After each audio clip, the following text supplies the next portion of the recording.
Так, ассаляму алейкум рахматуллахи ва баракатух, сестры. Начнем, иншаллах. У нас последний урок с вами. Альхамдулилля. Начнем. Бисмилляхи, альхамдулиллахи, нахмадуху, ва настагинуху, ва настагфируху, ва наузу биллахи мин шурури анфусина ва мин сайиати а'малина. من يهدي الله فلا مضل له ومن يضلل فلا هادي له واشهد ان لا اله الا الله وحده لا شريك له واشهد ان محمدا عبده ورسوله. бізде ад-дарсани екі сабақ ас-сани вал ишрун ва салис вал ишрун. Я 22-ші және 23-ші сабақтар шархта бір келеді, бір тақырыпта, ол әл-мамнуғу минас-сарф деген тақырып, я. Ал кітапта ол екеуі екі бөлек тұрады, сондықтан кітапта ұзағырақ, шархта тезірек өтеді, иншалла. Әл-мамнуғу минас-сарф грамматикадағы мағынасы, ол сарф деген мағына грамматикада тәнуин. Ана біздің білетін сарф деген, наху сарф деген сияқты ғылым емес та. Әл-мамнуғу минас-сарф дегеніміз ол әл-мамнуғу минат-тәнуин дегенді білдіреді. Екеуінің мағыналары бір, сестры. Әл-мамнуғу минас-сарф ол мамнуғу минат-тәнуин дегенді білдіреді. Понятно? Понятно. Так. Әл-мамнуғу минас-сарф ол әл-мамнуғу минат-тәнуин. Неге олай бөледі? Я, бұл бір топ сөз. Мамнуғу минас-сарф деген кәдімгі бір топталған исім сөздер. Неге ол топталады олай? Себебі араб тілінде исім сөздер, нормальный исім сөздер тәнуинді қабылдай алады да, мысалы. Потому что тәнуин тек қана исімге қатысты нәрсе. Тәнуин деген значоктар тек қана исімге қатысты нәрселер, сестры. Исімге қатысты нәрселер. Понимаете? Исімге ғана байланысты нәрсе. Потому что ол тәнуинді харфтар тәнуинмен келмейді. Фиғылдерге де ол тәнуин қатысы жоқ та. Тәнуин тек қана исімдерге қатысты. Понятно? Сондықтан тәнуинді қабылдамайтын бір сөздер бар. Бір топ сөздер бар. Соларды отдельно өтеді. Осы сөздер, именно исімдер тәнуинді қабылдай алмайды депті. Олар бір ерекшеленеді. Олар, во-первых, тәнуинді қабылдамайды. Міне, әл-мамнуғу минас-сарф исм, ол фиғыл емес, харф емес, потому что тәнуин тек қана исімдерге қатысты дедік.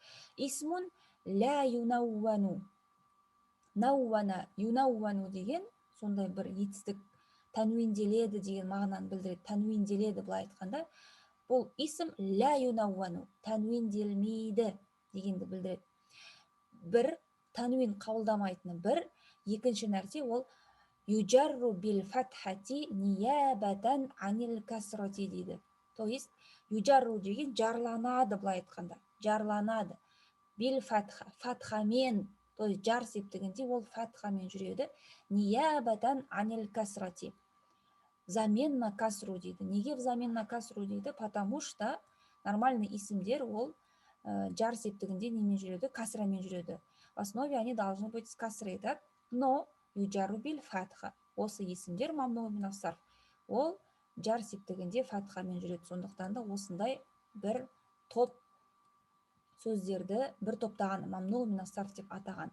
Олар, во-первых, тәнуинді қабылдамайды, сосын жар септігінде фатхамен жүретіндер. Енді қандай исімдер жалпы мамнуғу минас-сарф? Ануағул асмаил мамнуғати минас-сарфи. То есть мамнуғу минас-сарф исімдердің түрлері бар. Олар, альхамдулилля, жайлап осы жерде барлық түрлері негізі берілген. Просто бара-бара үлкен томдарда сіздер больше сөздермен иншаллах танысатын боласыңдар. Больше әртүрлі мамнуғу минас-сарфтың түрлерімен танысасыңдар. Во-первых, бұл мамнуғу минас-сарф түрлері мына жерде берілген сөздермен танысасыңдар. Еще больше будете узнавать, иншаллах. Бірінші, ол аль-аламул муаннасу. Аль-алам деген нәрсе имя собственное деп аударылады. Жалпы жалқы есім деп та түсінуге болады. Біздің қазақ тілінің грамматикасын білетін адамдар. Жалқы есімдер ол жаңағы адам аттары, өзен, су аттары именно, я. Сондай есімдер аль-алам деп аталады. Аль-аламул муаннасу. То есть женский родтағы имя собственныйлар, я.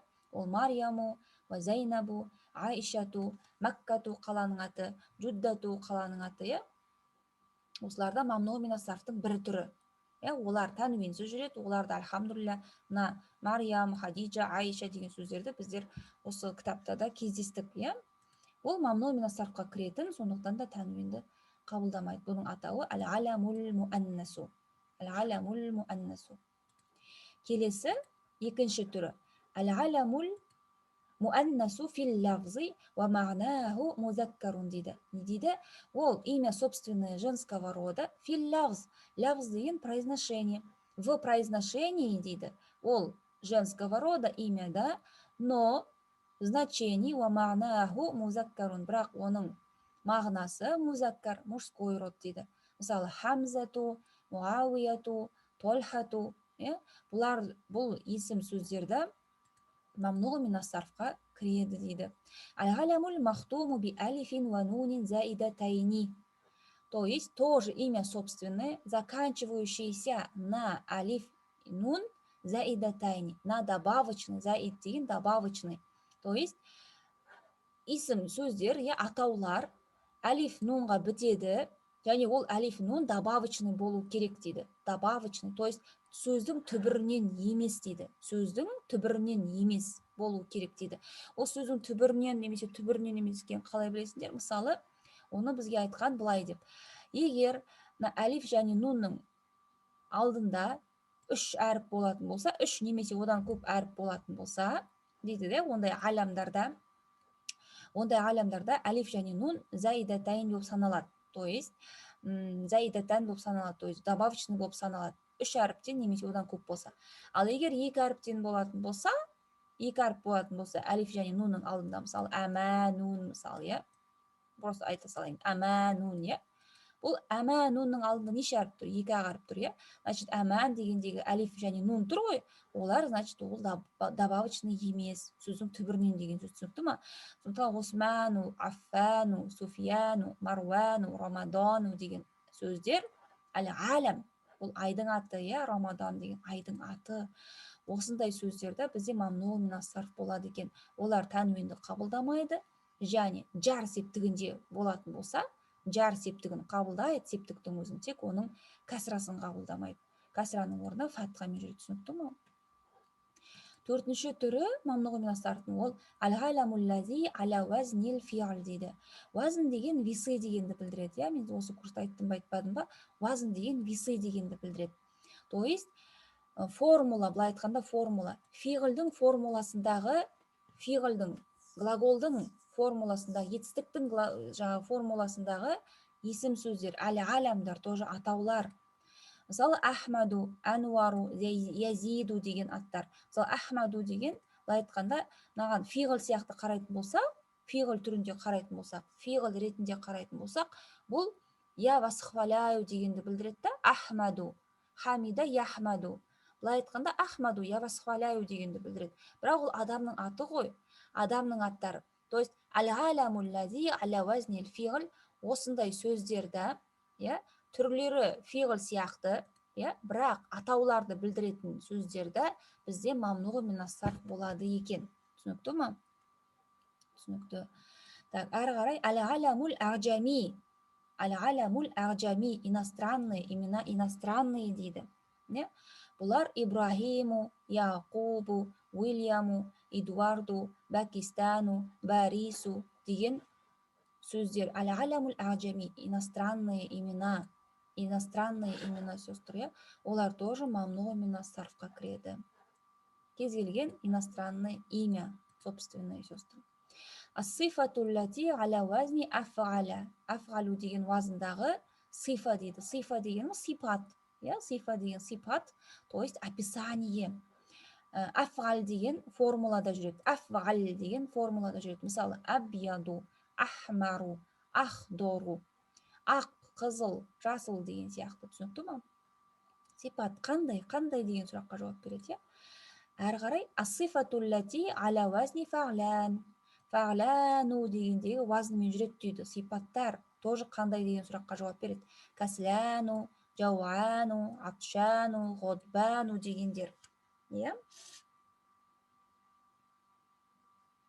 Осындай сөздерді негізі осы бірінші томда болды, осыларда. То есть әну деген сөзге бітеді. Каслану, жауану. Осыларда қандай деген сұраққа жауап береді. Сифатуллати аля вазни фa'лан. Так, әрі қарай Алисмул махтуму би алифин мамдудатин. То есть мынандай исім болса, сестры, алиф мамдуда деп аталады. Алиф және хамза болатын болса, бұл алиф мамдуда деп аталады. Созылған алиф, былай айтқанда түсінуіміз бойынша. Алисмул махтуму би алифин мамдудатин. Осындай алиф мамдудаға бітетін исімдер дейді. Ол алям бес уже, сестры. Просто исім сөздер, иә? Просто исім сөздер. Мысалы, аля вазни афғилау. Афғила деген вазынмен тұрғандар дейді. Ағнияу, аздиқау, атиббау, ақуияу, қауиюн ақуия. То есть осындай сөздерді біздер осы кітапта кездесіп жүрдік та, олар да мамнуғ мин ас-сарфқа жатады. Бұлар алиф мамдудаға бітеді, түсінікті ма? Алиф мамдудаға бітеді, және бұл алиф мамдуда, сестр, тоже қосымша болуы тиіс. Қосымша болуы тиіс. Неге? Потому что, мысалы, мәун деген сөз бар ғой. Мәун дегенде де тоже как будто алиф мамдуда, иә. Бірақ ол сөздің түбірінен, ол мамнуғ мин ас-сарф емес та, ол обычный сөз. Ал мына мамнуғ мин ас-сарфтар, сестр, мына жерде қосымша болуы тиіс. Сөздің түбірінен емес. Мысалы, ағния дегенде ғаниюн ғой асыл, иә, ғаниюн біз білетін муфрады, иә, муфрад сөзі. Ол жерде жаңағыдай сөздің түбірінде болатындай, мынандай алиф мамдуда жоқ екен, иә. Мысалы, садиқун, табибун дегенде бізде жоқ қой мына алиф мамдуда. Жамғысында бар. Сондықтан бұлар, сестры, тоже мамнуғ мин ас-сарф болып есептеледі. Это понятно? Следующее. Алисмул лази, қайда? Так, афғила. Алисмул махтуму би алифин мамдудатин. То есть тоже алиф мамдудаға бітеді, бірақ басқа уазында. Фуғалау деген исім сөздер. Фуқарау, узарау, зумалау, уламау деген сөздер, иә, тоже мамнуғ мин ас-сарф. Тоже осы сөздерді сендер кездесіп жүріңдер, тануинсіз айтасыңдар, сөздер ұмытпаймыз. Келесі, алисмул лази аля вазни мафаил. Бұл тоже исім сөздер дейді, формуласы мафаилу деген уазында жүреді. Мафаилу, мысалы, масаджиду, мағахиду, фанадиқу, макатибу дейді. Осы исім сөздер, иншалла, 3-ші томда мекен кездеседі, иншалла. Әлді өтесіндер, более подробно өтесіндер осы исімдер туралы. Бұл исімдер тоже бірдеме болып аталады. Жамғу, иә, жамғу түрлері ғой. Масаджид, масжидтің жамғысы, мағахид, махат, институттың жамғысы, фанадиқ, фундук, макатиб, мактаб деген сияқты, иә. То есть бұл исім сөздерді мафағил деген уазында беріп тұр ғой бізге, солай беріп тұр ережесінде. Бірақ бізде айтады, ол жаму таксир деп айтады да. Мысалы, ертең иншалла үлкен кітаптарда кездесесіңдер. Жаму таксир, ортасында алиф бар, алифтан кейін екі әріп деп айтады да. Солай түсіндіреді да. Осылар мамнуғ мин ас-сарф. Олардың да специальный атаулары бар. То есть бұлар да мамнуғ мин ас-сарф. Мафағил, масаджид, барлығын формуласы бір, иә. Алисмул лази аля вазни мафағил. Мафағил, мысалы, манадил, мафатих, фанаджин, караси деген сияқты. То есть мафағил деген уазында жүреді. Әл исім, тоже исім сөздер. Ол алям емес, сестры, иә, алям емес, шатастырмаймыз. Осындай 11 пункт бар, сестры, мамнуғ мин ас-сарф түрлерінде. Үлкен-үлкен кітаптарда, әлі 2-ші томда да, 3-ші томда да әр түрлі осындай мамнуғ мин ас-сарф сөздерін таныса бересіңдер, иншалла. Бұл оңай, иә. Давайте, иншалла, рассмотрим теперь иғробы. Аль-мамнуғ мин ас-сарф юджарру бил фатха дейді. Жаңағы басында айтқанымыздай, мамнуғ мин ас-сарф ол жар септігінде фатхамен жүреді. Мысалы, захабту иля зайнаба. Иля зайнаба. Зайнабаның біз иғробын не дейміз? Айтып кететін болсақ, зайнаба. Захабту иля дегенді білеміз ғой. Захабаны отдельно айтамыз, иә. Захаба фиғал мадин, мабнин аля сукун, литтисолихи бита ил фағил, ла махаля лаху минал иғроб, иә. Таул фағил. Таул фағил ол дамир муттасил, мабнин аля дом, фи махалли роф фағил. Иля харф жар, мабнин аля сукун, ла махаля лаху минал иғроб. Илядан кейін бізде харф жардан кейін не келу керек? Исім мажрур келу керек. Исмун мажрурун ва ғаламату жаррихи аль-фатхату ниябатан анил касрати лианнаху не дейміз? Мамнуғун мин ас-сарф дейміз. Түсінікті ма? Мамнуғун мин ас-сарф дейміз. То есть бұл исім мажрур жар септігінде, я жар септігінде وعلامة جاره الفتحة نيابة عن الكسرة дейді. То есть в основе должна быть касра же, соның заменасында дейді фатхамен тұрады дейді жар септігінде. Сосын айтамыз, это же необычно, да, жар септігінде фатхамен келуі, это необычно. И необычный нәрсені объясняют, да, мысалы, لأنه ممنوع من الصرف деп түсіндіреді. Понятно? Понятно. هذا الكتاب لأحمد. هذا مبتدا، الكتاب بدل، اللام حرف جر، أحمد اسم مجرور وعلامة جره الفتحة نيابة عن الكسرة لأنه ممنوع من الصرف. Понятно? أنا من باكستان، من باكستان. عمار في لندن، لندن деп атайды. الكعبة في مكة дейді. Бұлар мысалдар. Енді әл-мәжрур науған дейді. Науғун деген түр деген сөз. Науғун деген түр. Науған деген екі түрі бар деген сөз білдіреді. Әл-мәжрур науған. Екі түрі бар дейді. Мәжрур болады екі положениеде. Қандай? Біріншісі мәжрур би харфил жар. Харф жар себебінен мәжрур болады. Кама фил әмсилати сәбиқати дейді. Алда келген мысалдардағыдай. Және мәжрур бил идофа дейді. Идофа кезінде де біз білеміз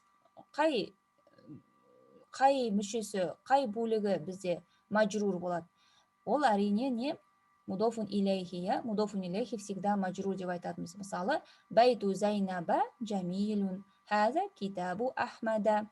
Айнди хомсату мафатиха. Көрдік па? Хомсату мафатиха. Хомсатудан кейін бізде обязательно жамғу түрі жазылады ғой. Мифтах деп айтпаймыз. Мафатих.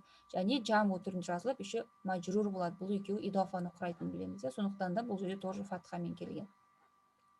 Мысалы, байту зайнаба дегенде, зайнабаның иғробы бізде не болады? Зайнаба. Мудофун илейхи мәжрурун ва аламату жаррихи аль-фатхату ниябатан анил касрати. لأنه ممنوع من الصرف деп айтамыз, я? مضاف إليه مجرور وعلامة جره الفتحة نيابة عن الكسرة لأنه ممنوع من الصرف. То есть тоже жар септігінде бұл жерде фатхамен жүр екен. Так, хорошо. Енді мына жерде қысқаша иғроптар айтылған. Сосын біздер иншаллах бір нәрсені тоқтап айтып кетемін қазір. Байту зайнаба, байту мудоф, зайнаба мудофун илейхи, китабу ахмада, китабу мудоф, ахмада мудофун илейхи. Бұл идофаларды көрсеткен екен. Хомсату мафатиха, хомсату мудоф, мафатиха мудофун илейхи. Ухту марвана, ухту марвана. Ухту мудоф, марвана мудофун илейхи. Хорошо. هذا لمحمد дегенде محمد مجرور بالكسرة لأنه ليس ممنوع من الصرف. ممنوع من الصرف емес. ليس деген емес жоққа шығарады. ممنوع من الصرف емес деп айтады. هذا لحمزة حمزة مجرور بالفتحة لأنه ممنوع من الصرف. түсінікті ма? Түсінікті. Китабу Мухаммадин болады. Китабу Мухаммада болмайды. Неге? Потому что оған себеп жоқ. Бұл жерде тәнвинді қабылдамауға, мамну мин сарф қылуға себеп жоқ. Сондықтан бұл жерде бұл дұрыс емес дейді. Китабу Хамзата болады. Китабу Хамзатин болмайды дейді. Я, себебі тоже оны айттық. Ол Хамза деген сөз, Хамза деген исім, я, Хамза деген атау, ат, я, ол деген не? Муаннас фил лавз, я, бірақ мағынаху музаккар дедік, я. Хорошо. Әрі қарай Марьямун, Хамзатун айтылмайды дейді. Ибрахимун, Абьядун жоқ. Каслянун бәрі дұрыс емес дейді. Түсінікті ма? Фуқароун деген сияқты айтылмайды. Енді бұл жерде бір айтатын нәрсе бар. Бұл сөздердің барлығын ұттық қой, жаңа пункттерде 11 пункт бар екен, я. Мамну мин ас-сарф түрлерінен. Енді бұлар мамну мин ас-сарф болады. Я, мамну мин ас-сарф болады. Мамну мин ас-сарф дегеніміз ол тәнвин қабылдамайды, во-первых, сосын жар септігінде фатхамен жүреді дедік қой. Енді мұндай бір ескерту бар. Бұл мамну мин ас-сарф солай мамну мин ас-сарф болып есептеледі, егерде осылай. Егерде олар, былай айтады. Егерде олар мудоф болып тұрса, немесе әл артикльмен тұрса, онда мамну мин ас-сарф болмай қалады дейді. Тағы да айтайық. Егер осы айтылған сөздердің барлығы, я, мамну мин ас-сарф деп терген, иә, аталған бүкіл сөздер мудов болып тұратын болса, немесе әл артикльмен келетін болса, онда олар мамну мина сарф емес болады. Түсінікті ма? Мамну мина сарф болмайды. Мысалы, мысалы айтатын болсақ, катаптул ваджиба, мен үй жұмысын катаптул ваджиба би қоламин ахма ро деп айтамын, иә, то есть мен жаздым қызыл қаламмен. Әлбә харф жар, иә, сестры. Қоламин исм мажрур, иә. Қандай қаламмен? Қызыл қаламмен. Бұл нағат, иә, нағат. Нағат мажрур болу керек, иә, потому что қоламин әлбә харф жардың себебінен исм мажрур болып тұр, иә. Бұл нағат, нағат. Нағат мажрурун ва аламату жарихил фатхату деп айтамыз, да, потому что бұл мамнуғ минас сарф, иә, мамнуғ минас сарф. Жаңа көргеніміздей. Ал егерде бұл сөйлемді былай жазатын болсам, катапту уәжиба бил деп айтатын болсам, бил қоламил ахмари деп айтам, да. Егер ол әл-ахмар деп әл артикльмен жазатын болсам бұл сөзді, сестр, иә, онда ол мамнуғ минас сарф болмайды. Кәдімгі нағат мажрурун ва аламату жарихил касра деп айтам, да. Қай уақытта біз мамнуғ минас сарф деп айтамыз, когда ол необычный болып келген кезде, сол кезде, когда есть необходимость, қажеттілік туып тұрса, ол мамнуғ минас сарф деп түсіндірудің, сол уақытта айта аламыз. Ал мына жерде ол уже мамнуғ минас сарф емес, та. Мысалы, әлбә харф жар, иә, әл-қолам деп мағрифа болып тұрғасын, мынауда мағрифа болады, ол нағат. Понимаете? Мына жерде ол накира, мына жерде де накира, сестр, понятно? Ал әл-қолами исм мажрур болатын болса, әл-ахмари оған кәдімгі нағат болады. Түсінікті ма? Түсінікті, иә. Осындай момент бар, сестр. Егер бұл сөздер мудов болатын болса, немесе әл артикльмен келетін болса, олар мамну мин сарфтан түсіп қалады уже, ондай болмай қалады. Это понятно? Осындай моменттер бар, иншалла. Осымен иншалла біз тамамдадық. Альхамдулилля. Мамну мин сарфты қиын болатын болса, оған нетпеңдер ешқандай, потому что алдағы уақытта олар более подробно әлі де түсіндіріледі, иншалла. Европтар айтылды. Егер сұрақтарыңыз болса, менен сұраңдар, иншалла. Шархта аяқтаған тамма бихамдиллахи та'ала ва салату ва саламу аля набина Мухаммадин ва алихи ва сахбихи аджмаин дейді. Салават айтып бітірген. Біздерді альхамдулилля, баракаллаху фикуна ва джазакумуллаху хайран деп аяқтаймыз, сестры. Сұрақтарыңыз болса, иншалла маған сұраңдар, жазыңдар. Мен сендерге пайдам тиді деп ойлаймын, иншалла. Джазакумуллаху хайран. Субханака аллахумма ва бихамдик, ашхаду ан ла илаха илля анта астағфирука ва атубу илейк. Ассаламу алейкум ва рахматуллахи ва баракатух.